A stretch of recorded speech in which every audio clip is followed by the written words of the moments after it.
இது வந்து Chennai to Kanchipuram highways இருக்குது. அவருடைய லேண்டுக்கு வந்து வழி வந்து போகுது. ஸோ இதை சுற்றி வந்து ஒரு விவசாய இடம் நடுவில் வந்து அந்த வழி வந்து வச்சுருக்காங்க. ஸோ இப்போ நம்ம அங்கே போய் நம்ம என்ன பொசிஷனில் இருக்குது அந்த பிளாட் நம்பர் ஐடென்டிஃபை பண்ணிவிட்டு அதை பற்றி நம்ம இப்போ ரிப்போர்ட் பண்ணலாம். ஸோ இது வந்து ஒரு கார்னர் ஃப்ளாட். இந்த ஃப்ளாட்டோடைய நம்பர் வந்து 76ங்க. இந்த ஃப்ளாட் வந்து இப்போதைக்கு கம்ப்ளீட்டாக அண்டர் லோ மெயின்டெனன்ஸில் இருக்குது. ஸோ பார்த்தீங்கன்னா உங்களுக்கு அந்த கழிவுநீர் எல்லாமே வந்து இந்த இடத்துல வந்து தேங்கி இருக்கு.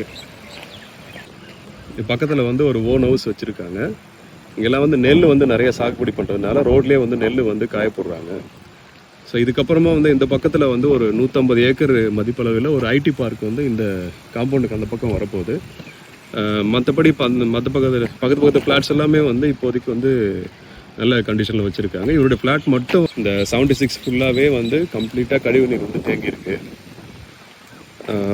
இப்போ கஸ்டமர் வந்து என்ன ரெக்வெஸ்ட் பண்ணுறாங்களோ அதுக்கேற்ற மாதிரி நம்ம வந்து சர்வீஸ் வந்து கொடுப்போம் நிலம் இன்சைட்ஸ்லேருந்து.